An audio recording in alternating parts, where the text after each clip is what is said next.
ಜೀವನದಲ್ಲಿ ಗೆಲುವು, ಯಶಸ್ಸು, ಸಕ್ಸಸ್ ಅಂತ ಕರಿತೀವಲ್ಲ, ಎಲ್ಲದರ ಹಿಂದೆ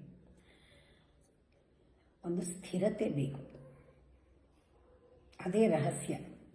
ಎಲ್ಲದರ ಹಿಂದೆ ಇರೋ ರಹಸ್ಯ ಕನ್ಸಿಸ್ಟೆನ್ಸಿ. ಕನ್ಸಿಸ್ಟೆನ್ಸಿ ಅಂದ್ರೇನು? ಅದೇ ಕೀ. ಅದರಲ್ಲೂ ಕೂಡ ಸ್ಪಿರಿಚುವಲ್ ಪಾತ್ಗಂತೂ ಕನ್ಸಿಸ್ಟೆನ್ಸಿ ಇರಲೇಬೇಕು. ಪ್ರತಿನಿತ್ಯ ಅದನ್ನೇ ಮಾಡೋದು. ಅದನ್ನು ಮಾಡಿದಾಗ ಅದೇ ಮಾಡಿದ್ರೂ ಬೆಟರ್ ಆಗಬೇಕು. ನಾವು ಪುನಃ ಅದೇ ಮಾಡು, ಬೆಸ್ಟ್ ಆಗಬೇಕು. ಪುನಃ ಅದೇ ಮಾಡು, ಎಲ್ರಿಗೂ ಬೆಸ್ಟ್ ಮಾಡಬೇಕು. ಆ ಥರ ಅದು ನಾವು ಬೆಳೆಸ್ಕೊಂಡು ಹೋಗಬೇಕು.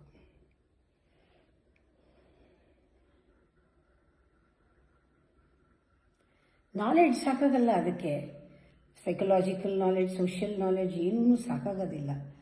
ನಾವು ಹೋಗ್ತಾನೇ ಇರಬೇಕಾಗತ್ತೆ. ಕನ್ಸಿಸ್ಟೆನ್ಸಿ ಅಂದರೆ ಈ ಬೈಸಿಕಲ್ ರೈಡ್ ಇದ್ದಂಗೆ ಸ್ಪಿರಿಚುವಲ್ ಸಾಧನೆ. ನಿಲ್ಲಿಸಿದ್ರೆ ಬಿದ್ದೋಗ್ತೀರಾ. ಹೋಗ್ತಾನೇ ಇರಬೇಕು. There is no end. Success ಅನ್ನೋದು ಬರ್ತಾನೇ ಇರುತ್ತೆ. ಆ ಸಕ್ಸಸ್ಗೂ ಎಂಡ್ ಇಲ್ಲ, ಜರ್ನಿಗೂ ಎಂಡ್ ಇಲ್ಲ.